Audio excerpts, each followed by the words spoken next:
다니엘 기도회가 한 달 동안 진행된 후에 많이 여기저기에서 좋은 일들이 계속해서 들려오고 있습니다. 앞으로 계속 또 기도해야 할 제목들이 많고 또 인생의 앞에 또 닥치는 문제가 많이 있는데 기도로 우리가 해결하고 기도로 어떻게 하나님이 역사하시는지를 우리가 함께 경험했으면 좋겠습니다.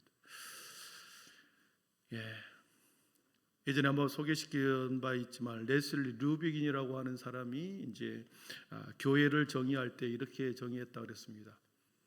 하나님 나라를 실현하기 위한 천국의 전진 기제가 교회다 그랬습니다. 하나님 나라를 실현하기 위한 천국의 전진 기지다.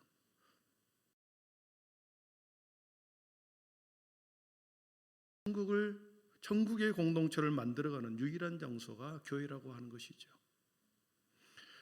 이 땅에서 천국을 경험하는 곳이 세상 어떤 곳이 아니라 교회인데 이 교회는 언제나 어둠의 세력의 공격을 당해왔습니다. 편할 날이 한시도 없었습니다. 보편적 교회는 주님이 오실 때까지 결코 무너지지 않지요.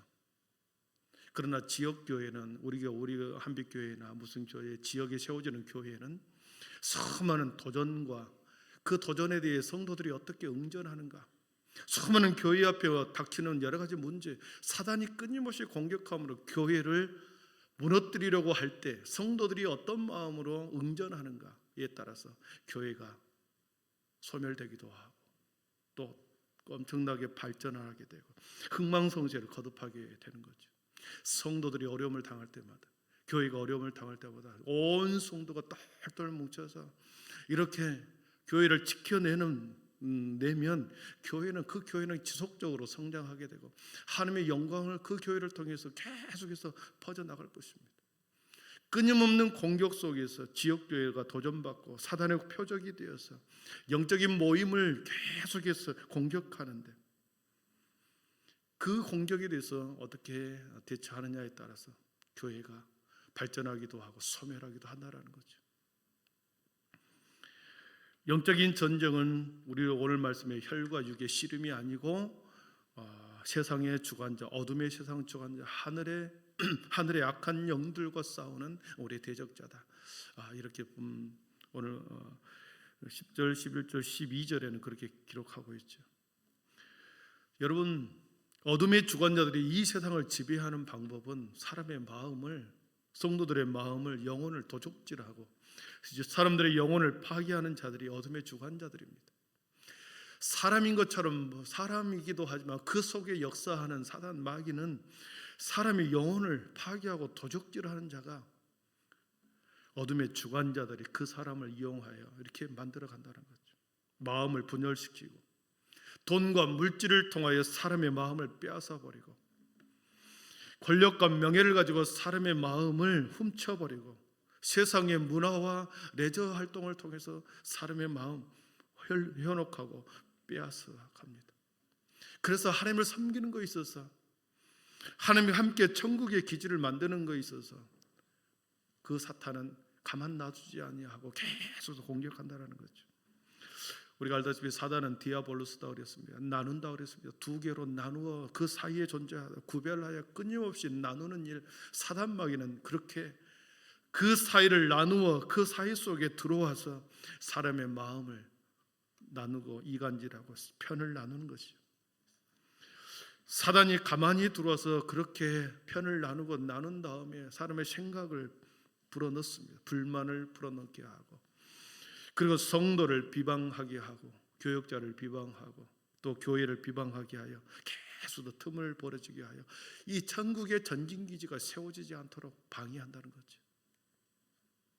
사랑하는 성도 여러분, 그러나 우리는 알고 있습니다. 영적인 군사로 무장되어 있을 때 이 공격에 대해서는 우리는 언제든지 공격에 우리는 능동적으로 대처할 수 있는 거죠. 그래서 오늘 말씀해 보니까 바울 사도도 에베소 교회를 향하여 하나님의 전신갑주를 입으라 말합니다. 영적 군사가 되기 위해서는 전신갑주, 하나님의 전신갑주를 입으라, 하나님의 전신갑주를 취해라 이렇게 말씀하십니다. 전신, 온몸이죠. 온몸 전체, 머리에서 발끝까지 전신, 몸 전체의 갑주, 갑옷을 단단히 입으라 라고 하는 거죠. 전체를 감싸고 전체를 보호하는 갑옷을 입어야 조금이라도 틈이 있으면 그 틈을 비집고 들어오지 못하고 화살이 날아와도 창에 맞게 되어도 능히 막아낼 수 있기 때문에 전신, 몸 전체에 갑옷을 입으라. 그래야 죽음을 면할 수 있다. 여러분, 아킬레스건이라는 단어를 우리는 알고 있습니다. 아킬레스건. 이 아킬레스건은 우리 발 뒤꿈치에서 발 뒤꿈치를 지탱하는 이 작은 힘줄을 말합니다. 인간의 발 뒤꿈치의 힘줄을 말합니다. 그거 말고요. 아직 넘기지 마세요. 인체의 발 뒤꿈치에 붙는 힘줄이 뼈에 발바닥과 붙어있는 그 힘줄이 아킬레스건입니다. 인체에서 가장 강한 힘줄이랍니다. 우리의 몸, 우리 체중의 3.9배, 4배를 지탱할 수 있는 그 힘줄. 그리고 달리기를 할 때 7.7배를 그 하중을 견딜 수 있는 힘줄. 인체에서 가장 강한 힘줄이 이 아킬레스건이라고 하는 거죠.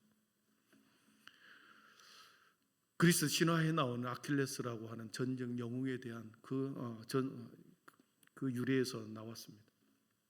아버지 영웅 펠레우스와 어머니인 바다이어신 테티스에 의해서 태어난 아킬레스가 태어납니다. 태어날 때부터 어떤 나이보다도 튼튼하고 우람한 아이로, 몸집이 크고 튼튼한 아이로 태어났습니다. 이 어머니 테티스는 아킬레스가 태어나자마자 이 죽음의 세계로 가는 스틱스 강에 목욕을 시키면 그 강물에 목욕을 시키면 그 강물에 몸을 담그면 화살을 맞아도 창에 찔려도 죽지 않는다는 용감한 전사가 된다는 거죠. 그 말을 믿고 그 아이를 데리고 이 스톡스 강을 갑니다.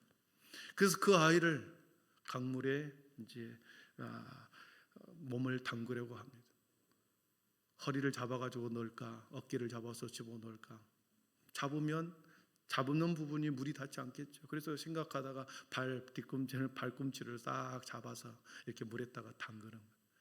그래서 몸 전체 머리에서 발까지 다 물에 담겨져서 전사가 됩니다. 최고의 전사로 태어납니다. 그런데 마지막 그 엄마가 붙들고 있는 발 뒤꿈치만이 물에 닿지 않았던 거죠. 온몸이 강철 같은 전사의 몸이 되었습니다. 최고의 전사가 되어서 자신의 나라를 위해서 전쟁을 치르는데 트로이 전쟁이 일어납니다. 그래 이 트로이 사람들이 전쟁에서 계속 연승연패를 하는 겁니다.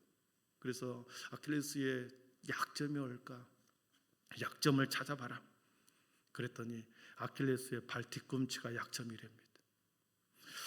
트로이 왕자 파리스가 이 아킬레스가 정신없이 싸우고 있을 때 화살에 독을 묻혀서 이 아킬레스의 발 뒤꿈치에 힘줄에 독화살을 쏘아서 발 뒤꿈치를 맞춰버립니다. 그렇게 용감하고 그렇게 전사로 수많은 전쟁에서 화살도 창도 칼도 맞아도 죽지 않았던 그가 발 뒤꿈치에 화살을 맞자마자 맥없이 죽어버린 것입니다. 용감한 전사라도 단 하나의 약점 때문에 맥없이 쓰러지는 이것이 우리 치명적 약점을 말할 때 우리는 아킬레스건이다 이렇게 말하죠. 사랑하는 성도 여러분, 우리 모든 인생은 아킬레스건이 있습니다. 약점이 있습니다. 자신의 약점이 있습니다. 어떤 사람은 학벌의 약점이 있습니다. 어떤 이야기만 하고 학교 이야기만 하면 매우 마음이 불편해합니다. 또 돈일 수 있습니다. 성적인 측면이 있습니다. 약물이나 그런 수많은 게임이나 어떤 한 부분을 건들면 그 사람을 무너뜨리는 어떤 약점이 있다는 거죠. 치명적인 약점.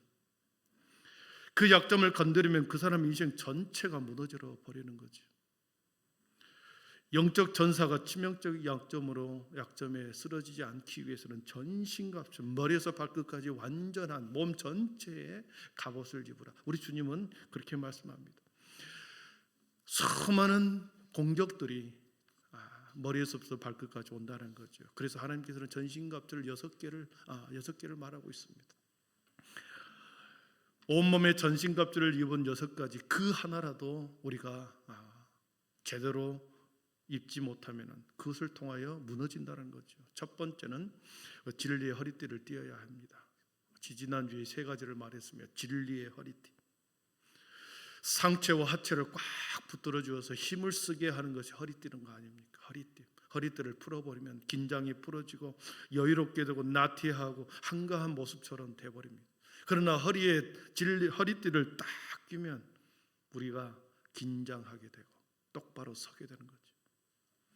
진리의 허리띠는 말씀의 허리띠다 그랬습니다. 성경에 있는 많은 말씀들 중에 그 말씀이 내 손에, 이마에, 마음에, 허리에 딱 띄어지고 있으면 신앙의 긴장감을 갖게 된다는 거죠. 어떤 사단의 공격이 와도, 수많은 유혹이나 수많은 우리를 무너뜨리려고 하는 그런 공격이 온다 할지라도 진리의 말씀의 허리띠로 딱 띄고 있으면 말씀으로 물리치는 거 아닙니까? 신앙의 긴장감이 풀어지지 않습니다. 그러나 어떻습니까? 신앙의 허리띠를 풀어버리면, 신앙의 말씀의 허리띠를 풀어버리면 세상으로 막 돌아다닙니다. 집사님이, 장로님이, 권사님이 말씀의 띠를 풀어버리면 세상으로 막 헤매입니다. 거기에 뭐가 있는 줄 알고 계속 세상의 낙을 찾아서 그렇게 헤매인다는 거죠. 그럴 때 사단은 공격을 하는 거 아닙니까? 그 사람을 공격하고, 사랑하는 성도 여러분, 진리의 말씀으로 우리의 허리띠를, 우리의 마음의 허리띠를 꽉 조여매기를 축복합니다. 하나님께서는 진리의 허리띠를 띄어라. 첫 번째로. 두 번째는 의의 호심경을 붙여라. 14절을 한번 같이 읽어봅니다. 같이 읽습니다. 그런즉 서서 진리의 허리띠를, 호심경, 흉배라 그랬습니다. 가슴에 붙이는 것이다 그랬습니다. 도라카라고 하는 것은 가슴을 보호하는 장비, 가슴과 생명을 보호하는 방패와 같은 호심경, 심장과 폐를 보호하는 매우 중요한 것이 이 호심경입니다. 이 마음속으로 들어오는 수많은 공격들이 있다라는 거죠. 사단마귀가 우리를 공격할 때 어떻게 공격합니다. 마음속에 불의한 것으로 공격해 옵니다. 마음속에 죄가 들어올 때 그 틈을 비집고 들어와서, 죄와 함께 비집고 들어와서 우리를 넘어지게 하죠. 치명적인 공격을 받더라도 우리 그것으로부터 안전하게 보호를 하기 위해서는 우리의 의의 흉배를 붙여라. 의의 흉배라고 한 말은 마귀의 정죄로부터 온전히 자신을 지킬 수 있는 믿음으로 말미암는 의입니다. 믿음의 의를 우리 가슴속에 붙여라는 거죠. 사단은 계속해서 죄를 들추어냅니다. 계속 죄를 생각하게 합니다. 계속 그 죄로 인해서 발목을 잡고 괴롭히는 거죠.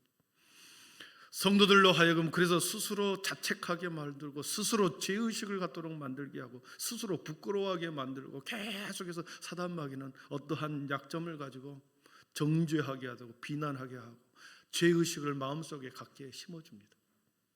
그런데 우리 주님은 뭐라고 말씀하십니까? 우리가 믿음으로 의롭다 하심을 얻었다. 너희는 믿음으로 의롭다 하심을 얻었다. 의로운 사람은 아니지만 우리를 의롭다 칭해 주었습니다. 그래서 사단마귀가 우리 속에 계속 정죄와 부정적인 것, 비난과 죄의식을 심어준다 할지라도 하나님께서는 그럼에도 불구하고 나를 의롭다 칭해 주셨다. 그래서 나는 의롭게 되었다. 이 믿음이 있어야 된다는 거죠. 이것이 의의 호심경을 붙이는 겁니다. 나는 의롭게 되었다라고 하는 이 믿음, 이것이 의의 호심경. 그로 인해서 우리 마음속에 들어오는 수많은 그런 정죄와 비난과 죄의식을 물리칠 수 있다는 거죠. 사랑하는 성도 여러분, 저와 여러분의 가슴 속에는 하나님께서는 의의 흉배를 붙여주신 줄 믿습니다. 너희를 힘을 주십니다. 그리스도의 의로움이 저와 여러분에게 있습니다. 의롭지 않지만 의롭다 칭해 주었고, 그리고 우리를 하나님의 자녀가 되게 해주셨다. 이 믿음으로 여러분 수많은 마음의 불안, 염려, 근심, 죄의식에서 벗어나기를 축원합니다. 세 번째로 평안의 복음을 신어야 한답니다. 평안의 복음을 신어야 합니다. 여러분, 복음을 평안이라는 단어를 사용했습니다. 복음은 모든 관계를 회복합니다. 복음은 하나님과의 관계를 먼저 회복하고, 이 평화를 바탕으로 해서 화평을 통해서 사람과 사람 사이를 화평하게 만들어줍니다. 평화의 복음을 신고 우리가 이 전쟁터와 같은 이 삶의 자리에서 계속해서 우리가 그 평화의 복음을 신발을 신고 우리는 다른 사람들에게 함께 화평을 이루도록 노력하는 거죠. 사단마귀는 평화를 깨트리고 화평을 깨트리지만 평화의 복음은 우리를 계속해서 복음으로 하나 되게 하고 평화하게 합니다. 사랑하는 성도 여러분, 우리들에게 평화의 복음을 심겨주어서 계속해서 넘어지는 자 이렇게 세우고, 관계가 깨트리는 자 사이에 들어가서 화평하게 하고, 영적인 전쟁터 안에서 계속해서 우리로 하여금 평안의 복음을 신고 돌아다니면서 함께 하나님의 전진기죠. 하나님께서 화평의 아름다움의 공동체를 만들어가라고 하는 것이죠. 그랬을 때 같이 우리가 무너지지 않고 같이 세워지는 것입니다. 화평의 복음, 평안의 복음을 신고 삶의 구석구석에 들어가서 그리스도의 군사로 살아가기를 축원합니다. 네 번째로 믿음의 방패를 가져야 합니다. 방패를 설명할 때 믿음이라는 단어를 썼습니다. 믿음은 방어용이기도 하고 공격용이기도 합니다. 여러분, 바울 사도는 믿음을 이 방패에 비유를 하는데, 여러분, 믿음이 뭡니까? 하나님을 온전히 신뢰하는 마음이 믿음이죠. 하나님을 온전히 신뢰하는 마음, 이것이 믿음입니다. 하나님을 신뢰하라. 하나님을 대한 온전한 신뢰, 이것이 믿음이죠. 수많은 불화살을 쏘고 사악한 자가 모든 불화살을 쏠 때 하나님에 대한 온전한 신뢰가 있다고 한다면 우리는 이겨낼 수 있습니다. 우리 16절을 같이 읽어봅니다. 모든 것 위에 믿음의 방패를 가지고 이로써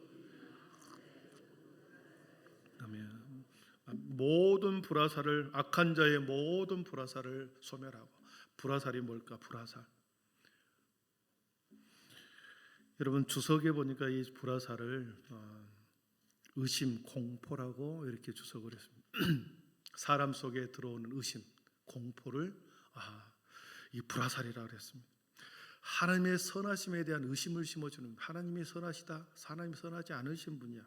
습관적인 죄를 짓는 자들에게 끊임없이 구원의 확신을 의심하게 만들어주는, 의심하게 만들어, 어떤 하나님의 사람에 대한 의심하게 만들고, 마음이 약한 자들에게 가서 작은 일을 크게 보게 만들어서 의심하게 만들고, 공포를 심어주는 것, 작은 일에 공포를 심어주는 것, 그래서 하나님을 의심하게 하고 신앙의 길에서 멀어지게 하는 것이 불화살이었습니다. 여러분, 우리의 동서남북에서 수많은 불화살이 쏟아져 나옵니다. 우리가 의심하는 것들이 많죠. 그래서 우리를 우겨싸움을 당하는 많은 것들이 있습니다. 사람들 사이에 관계의 어려움이 깨트려지고, 작은 일을 크게 보아 놀랍게 사람을 만들어버리고, 그래서 미래에 대한 막연한 불안과 공포를 우리 안에 계속 사단마귀는 심어주고 의심을 심어준다는, 의심의 가라지를 심고 우리의 마음속에 미래에 대한 불안과 공포심을 계속 심어주는 것이, 이것이 불화살이었다고 합니다. 여러분, 공포와 의심이 생기면 사람의 주눅이 들죠. 사랑하는 성도 여러분, 모든 것에 하나님에 대한 분명한 믿음, 하나님에 대한 분명한 신뢰가 있다고 한다면, 하나님에 대한 온전한 믿음이 있다고 한다면, 우리의 속에 있는 의심과 이 공포와 불안을 그 믿음으로 이겨낼 수 있다는 거죠. 막아낼 수 있다는 것입니다. 여러분의 마음속에, 저와 여러분의 마음속에 하나님에 대한 온전한 신뢰로 가득하기를 축원합니다. 이 믿음, 하나님에 대한 가득한 확실한 신뢰, 이 믿음으로 우리 속에 공격해오는 많은 것을 방패로 막아낼 수 있다는 거죠. 다섯 번째는 구원의 투구를 써라 하십니다. 구원의 투구. 여러분, 구원의 투구는 철과 황동으로 예전에 만들어졌습니다. 단단하죠. 단단한 금속으로 만들어졌습니다. 깨트려지지 않습니다. 화살이 와도 칼로 창으로 찔러도 이 투구는 깨어지지 않습니다. 여러분, 구원이라고 하는 것이 그겁니다. 우리에게 하나님께서는 예수 그리스도를 믿는 순간에 구원의 은총을 주었습니다. 그래서 이 구원은 결코 소멸되지 않는 것이고, 우리에게 한 번 주신 구원의 은총은 그 구원의 은총으로 인하여 계속해서 우리를 견인해 가서 천국까지 우리를 견인해 가는 겁니다. 단단한 구원, 성도의 영적 안전을 도모하는 구원의 그 중요성, 구원의 완전성, 구원의 단단한 확신이 있을 때 우리 머릿속으로 들어오는 수많은 갈등, 모든 것들을 이겨낼 수 있다는 것입니다. 마지막, 성령의 검을 가져라 말씀하십니다. 성령의 검. 여섯 가지 중에 이 여섯 번째 성령의 검은 공격용 무기이죠. 검. 여러분 검과 도를 아십니까? 검도 할 때 검은 뭡니까? 검. 양날을 가진 칼을 검이라 그럽니다. 도는 한쪽만 칼날이 있습니다. 위에는 뭉뚜가 하고 한쪽만 칼날이 있는 것이 도입니다. 그런데 오늘 말씀해 보니까 성령의 검, 곧 하나님의 말씀을 가지라. 검을 양날을 가진 마카이라고 하는 단어는 양면에 날이 선 검을 칼을 말합니다. 요한계시록 1장 16절을 한번 같이 읽어보겠습니다. 요한복음 1장 16절 같이 있습니다. 뒤에 넘겨주시죠. 방송실 예 같이 있습니다. 그의 오른손에 일곱 별이 있고 그 얼굴은 해가 힘있게 비치는 것 같더라. 아멘. 그는 예수 그리스도를 말합니다. 그의 오른손에 일곱 별이 있고 그의 입에서 좌우에 날선 검이 나온다. 그의 입에서 예수 그리스도의 입에서 좌우에 앞과 뒤에 좌우에 날선 검이 나온다. 그래서 예수 그리스도의 말씀을 말하는 거죠. 히브리서 4장 12절 우리가 잘 아는 말씀이 있습니다. 같이 읽어봅니다. 하나님의 말씀은 살아있고 활력이 있어 좌우에 날선 어떤 검보다도 예리하여 혼과 영과 및 관절과 골수를 찔러 쪼개기까지 하며 또 마음의 생각과 뜻을 판단하나니. 아멘. 하나님의 말씀은 살았고 활력이 있고 좌우에 날선 어떤 검보다도 예리하다. 하나님의 말씀은 어떤 검보다도 예리하다. 그 말씀이 우리 속에 잘 박히기만 한다면 그것이 양날의 칼이 되어서 날선 검이 되어서 우리 속에 들어오는 모든 것을 잘라내버리고 도려내버리고 할 수 있다는 거 아닙니까? 말씀이 능력이구나. 말씀으로 우리의 모든 마음에 공격해오는 수많은 사단의 공격들을 말씀으로 물릴 수 있구나라고 하는 것을 알 수 있죠. 사랑하는 성도 여러분, 오늘 18절 보니까 모든 기도와 간구를 하되 항상 성령 안에서 기도하고 이를 위하여 깨어 구하기를 항상 힘쓰며 여러 성도를 위하여 구하라 그랬습니다. 하나님의 전신갑주를 입은 것은 곧 말씀과 기도에 있음을 알 수 있습니다. 결론적으로는 말씀과 기도였습니다. 기도의 훈련을 통하여 우리는 기도의 용사가 되고 말씀의 훈련을 통하여 말씀의 검을 갖게 되는 것입니다. 여러분, 말씀을 통하여 하나님의 뜻을 발견하게 되고 기도를 통하여 능력을 받아 그 하나님의 뜻을 이 땅에서 이루어가는 것이 기도의 능력이죠. 그래서 기도의 훈련을 통해서 기도의 용사가 되고 말씀의 훈련을 통해서 말씀의 검을 갖게 되는 것입니다. 말씀을 정리합니다. 하나님의 군사가 되기 위해서 인생을 걸었던 한 사람의 간증을 듣고 말씀을 마치겠습니다. 우리가 아는 다니엘 을 다시 보았는데 영적인 군사가 되기 위해서 아주 어릴 때부터 나는 하나님의 영적인 군사가 되어야 되겠다. 이 어렸을 때 꿈, 비전을 갖게 되었습니다. 하나님의 용사가 되어야 되겠다. 한국에서 10년을 살고 일본으로 넘어가서 일본에서 10년을 살고 그리고 미국으로 넘어가서 20대를 미국에 10년을 사는데 미국의 육군사관학교라고 하는 웨스트 포인트를 학교를 들어갑니다. 육군사관학교를 들어가죠.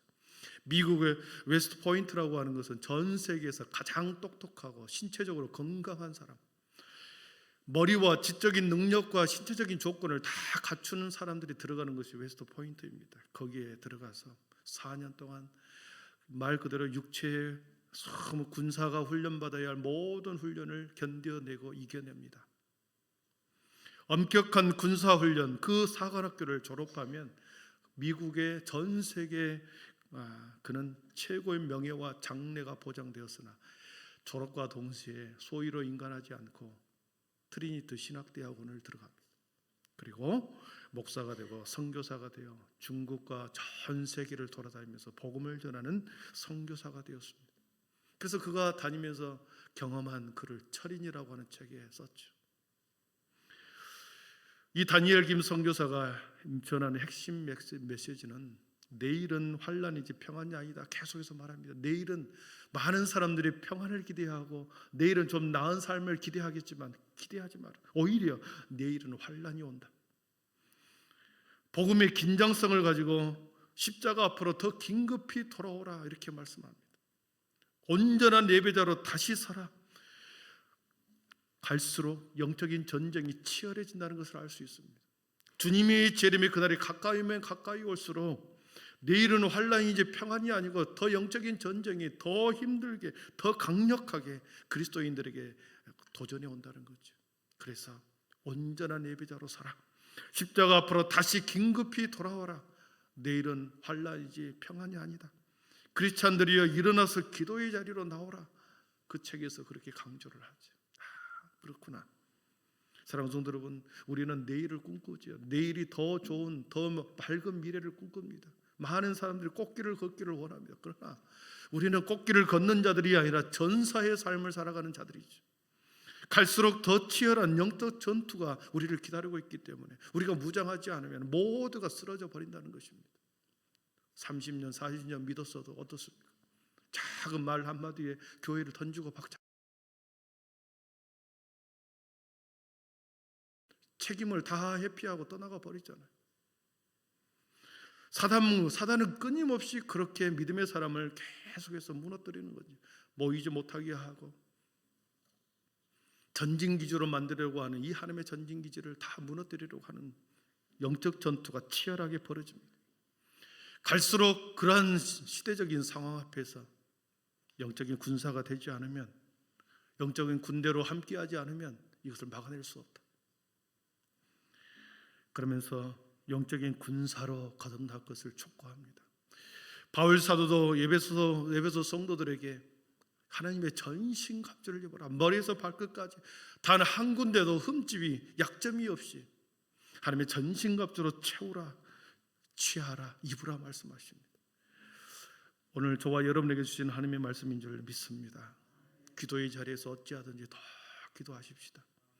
예배 자리에서 어찌하든지 더 전심으로 온전한 예배자로 서십시다.